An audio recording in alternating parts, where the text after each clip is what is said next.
नमस्कार दोस्तों, मेरा नाम है आकाश और आप सभी का एक बार फिर से मेरे YouTube channel A to Z study में बहुत बहुत स्वागत है। और जैसा कि आप लोग मेरी वीडियो का टाइटल देख के समझ गए होंगे कि आज की क्लास में मैं आपको आर्टिकल 46, आर्टिकल 47 और आर्टिकल 48 पढ़ाने वाला हूं। और ये जो हमारे तीनों आर्टिकल हैं ये हमारे इंडियन पॉलिटी के पार्ट 4 में आते हैं। पार्ट 4 मतलब ये हमारे डीपीएसपी का हिस्सा है। डीपीएसपी मतलब directive principle of state policies. और ये जो हमारा पार्ट 4 यानी कि डीपीएसपी होते हैं, इसके अंदर के हमारे जितने भी आर्टिकल हैं वो सारे के सारे वॉलेंटरी है। वो मतलब ऐसे आर्टिकल हैं जो कि स्टेट चाहे तो दे सकती है और स्टेट चाहे तो नहीं दे सकती है। और साथ ही में इस वीडियो को आगे बढ़ाने से पहले एक चीज ध्यान देना कि इन तीनों ही आर्टिकल में कई बार हमारे स्टेट का जिक्र किया गया है। तो जहां जहां पर भी स्टेट का जिक्र किया गया है तो वहां पे ये मत समझ लेना कि स्टेट मतलब राज्य की बात हो रही है। नहीं नहीं नहीं, ये राज्य वाला स्टेट नहीं है बेटा। ये जो है हमारा राज्य वाला स्टेट नहीं है, बल्कि ये स्टेट है हमारा आर्टिकल 12 वाला। यानी कि अनुच्छेद 12 में क्या कहा था कि ऐसी बॉडीज जो कि खुद के रूल्स एंड रेगुलेशन बना सके और खुद को एडमिनिस्टर कर सके वो हमारी स्टेट कहलाएगी। ठीक है। और हमारे आगे जितने भी आर्टिकल आपको दिख रहे हैं इसमें जहां जहां पर भी स्टेट आ रहा है ये हमारा वही वाला स्टेट है। ठीक है, तो कंफ्यूज मत होइएगा। ठीक, तो ये है हमारा आर्टिकल 46। और आर्टिकल 46 को पढ़ाने से पहले एक और चीज कि अगर आप लोगों ने अब तक मेरी इस वीडियो को लाइक, शेयर और मेरे चैनल को सब्सक्राइब नहीं किया है तो पहले तो आप इस वीडियो को लाइक कर दो, शेयर कर दो और साथ ही में अगर आप नए हो तो मेरे चैनल को सब्सक्राइब कर दो। और अगर आप लोग ने अब तक मुझे टेलीग्राम पे फॉलो नहीं किया है तो जाके टेलीग्राम पर भी फॉलो कर दो, क्योंकि अगर आपको इन वीडियोस के पीडीएफ चाहिए तो वो आपको टेलीग्राम पे ही मिलेंगे। आपको करना क्या है, आपको करना कुछ नहीं है, बस आपको जाना है टेलीग्राम इंस्टॉल करना है, उसको ओपन करना है। ओपन करिए, ओपन करने पे ए टू जेड स्टडी जो कि मेरे चैनल का नाम है एकदम डिट्टो यही आप नाम छाप दीजिए।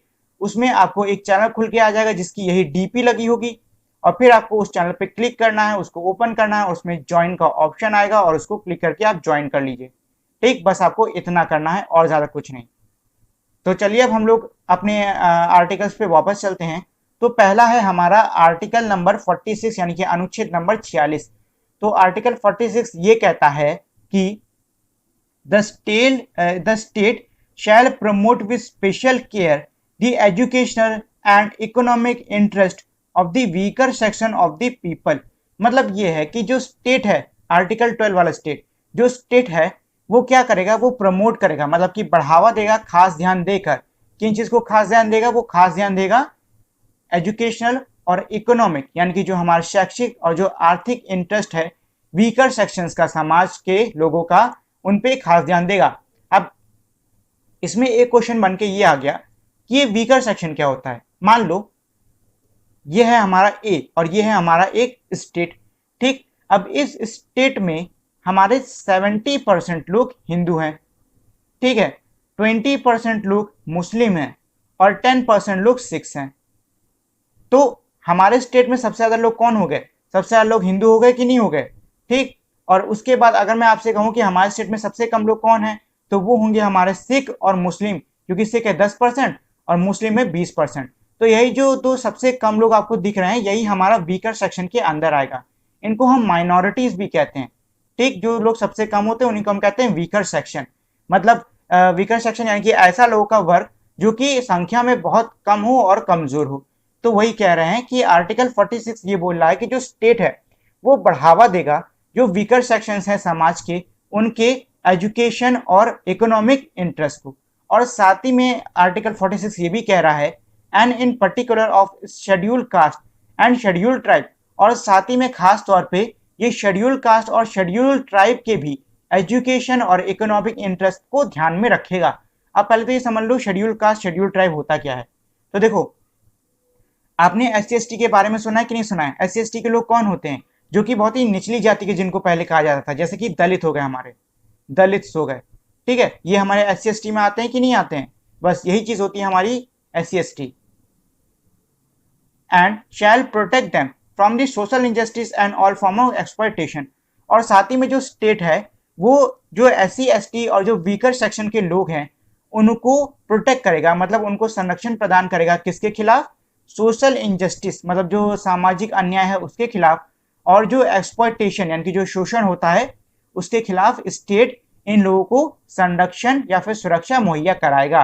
तो ये है हमारा आर्टिकल 46। एक बार फिर से मैं आपको समझा देता हूं शॉर्ट में। आर्टिकल 46 ये कहता है कि जो स्टेट है वो प्रमोट करेगा एजुकेशनल और इकोनॉमिक इंटरेस्ट को weaker sections, schedule tribe, schedule caste के लोगों का, ठीक, इनके इकोनॉमिक और एजुकेशनल इंटरेस्ट को प्रमोट करेगा और साथ ही में उनको सोशल इनजस्टिस और एक्सप्लॉयटेशन से भी प्रोटेक्ट करेगा।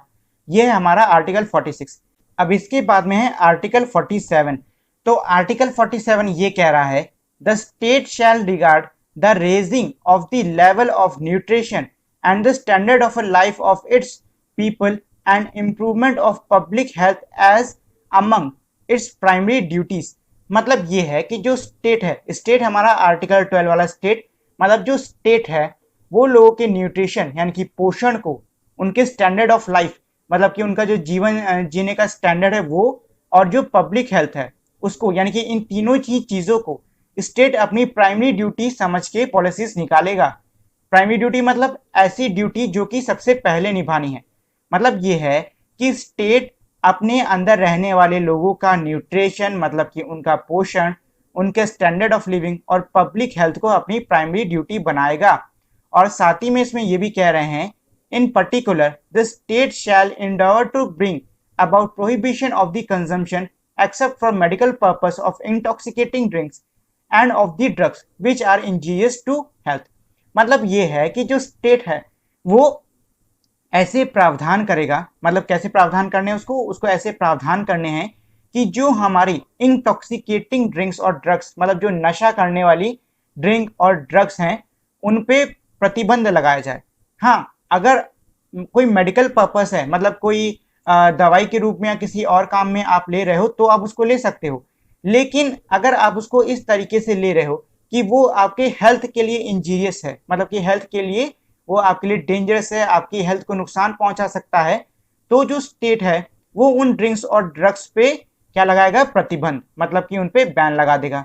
अगर हम इनको शॉर्ट फॉर्म में कहें तो आर्टिकल 47 दो चीजें बता रहा है। पहली चीज तो ये है कि जो स्टेट है उसे अपने अंदर रहने वाले लोगों के न्यूट्रिशन, स्टैंडर्ड ऑफ लाइफ और पब्लिक हेल्थ को अपनी प्राइमरी ड्यूटी रहकर काम करना है। और साथ ही में जो स्टेट है वो ऐसे प्रावधान करेगा कि जो इंटॉक्सिकेटिंग मतलब कि जो नशा करने वाले जो ड्रिंक्स हैं, जो ड्रग्स हैं, जो कि सेहत को नुकसान पहुंचाते हैं, उन पे प्रतिबंध लगाया जाए। तो ये हो गया हमारा आर्टिकल 47। अब इसके बाद में है आर्टिकल 48 यानी कि अनुच्छेद 48।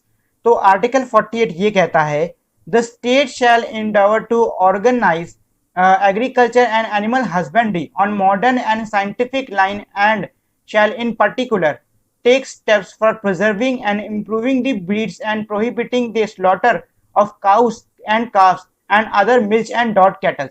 ठीक, तो इसका मतलब ये है कि इसमें कह रहा है कि जो स्टेट है वो ऐसे प्रावधान करेगा कि जो एग्रीकल्चर और जो एनिमल हस्बेंड्री यानी कि जो कृषि और हमारा पशुपालन क्षेत्र है उसको मॉडर्न और साइंटिफिक लाइन में रखा जाए। और साथ ही में खास तौर पे स्टेट ऐसे कदम उठाएगा, मतलब स्टेट ऐसे कदम उठाएगा कि जो जानवरों की ब्रीड मतलब जो जानवरों की नस्ल है उसमें बेहतरी आए, मतलब उसको बेहतर यानी कि इम्प्रूव किया जाए। और साथ ही में जो स्लॉटर है मतलब कि जो बलि अली दी जाती है, जो काटा आटा जाता है, जो मारा जाता है जानवरों को, खासकर गाय और बछड़े, उनको बंद किया जाए। और साथ ही में जो मिल्च और डॉट कैटल होते हैं, मिल्च माने दूध देने वाले जानवर और डॉट माने भार उठाने वाले जानवर, मतलब कि जो ऐसे जानवर है जो कि दूध दें और भार उठाएं, उनका भी स्लॉटर ना हो। ठीक, तो आर्टिकल 48 क्या कह रहा है? आर्टिकल 48 ये कह रहा है कि स्टेट को ऑर्गेनाइज करना है एग्रीकल्चर और एनिमल हस्बेंड्री लाइंस को, और साथ ही में स्टेट को जो जानवरों की ब्रीड है मतलब जो जानवरों की नस्ल है या फिर जो पेड़ पौधों की नस्ल है उसमें इंप्रूवमेंट यानी कि सुधार लाने हैं। और साथ ही में उसे जो स्लॉटर होता है मतलब कि जो मारना काटना होता है जानवरों का, जो जैसे कि हमारी गाय होगी, बछड़े हो गई, और खासकर ऐसे जानवर हैं जो कि दूध देते हैं या फिर भार ढोते हैं, उनको बंद किया जाए। ठीक, अब इसके बाद में है आर्टिकल 48 का ए। तो आर्टिकल 48 का ए ये कहता है the state shall endeavour to protect and improve the environment and to safeguard the forest and the wild life of the country. मतलब जो स्टेट है वो हमारे ऐसे प्रावधान करेगा कि वो जो हमारे फॉरेस्ट है मतलब हमारे जो जंगल है और जो वाइल्ड लाइफ है, जो हमारा जंगली जीवन या फिर जंगल का जीवन है, उसका संरक्षित मतलब उसको संरक्षित किया जा सके, उसकी सुरक्षा की जा सके, स्टेट को ऐसे प्रावधान करने हैं। ठीक है, तो एक बार चलो फिर से हम लोग आर्टिकल 48 पूरे को रिवाइज कर लेते हैं। तो 48 नॉर्मल वाला जो था, मतलब जो 48 था वो ये कह रहा था कि स्टेट को प्रावधान करने हैं कि वो ऑर्गेनाइज करे एग्रीकल्चर और एनिमल हस्बेंड्री लाइन को मॉडर्न और साइंटिफिक लाइन के ऊपर, और साथ ही में वो ऐसे कदम भी उठाए कि जो ब्रीड्स हैं, मतलब जो नस्ल है उसमें सुधार आए, और साथ ही में जो काटना मारना होता है जानवरों का, जैसे कि गाय हो गए, बछड़े हो गए, ऐसे जानवर जो कि दूध दे और ऐसे जानवर जो कि भार उठाए, उस पर प्रतिबंध लगाए। और आर्टिकल 48 का ये कहता है कि जो स्टेट है वो सुरक्षा प्रदान करे, संरक्षण प्रदान करे। किसको संरक्षण प्रदान करे? जो हमारे जंगल हो गए और जो जंगली जीवन, मतलब जो जंगल का जीवन हो गया हमारे देश का, उसको सुरक्षा प्रदान करे। तो ये तो हो गए हमारे तीनों के तीनों आर्टिकल। आई होप आपको ये तीनों आर्टिकल समझ में आ गए होंगे। अगर नहीं आए हैं तो मुझे कमेंट कर दो, मैं आपको फिर से समझा दूंगा। तो आज के लिए इतना ही, और अगर आप लोगों ने अब तक मेरी इस वीडियो को लाइक, शेयर और मेरे चैनल को सब्सक्राइब नहीं किया है तो इस वीडियो को लाइक कर दें, शेयर कर दें और साथ ही मेरे चैनल को सब्सक्राइब कर दें। तो इसी के साथ में हमारी आज की वीडियो यहीं पे खत्म होती है। मिलते हैं हम लोग अपनी अगली वीडियो में, तब तक के लिए नमस्कार।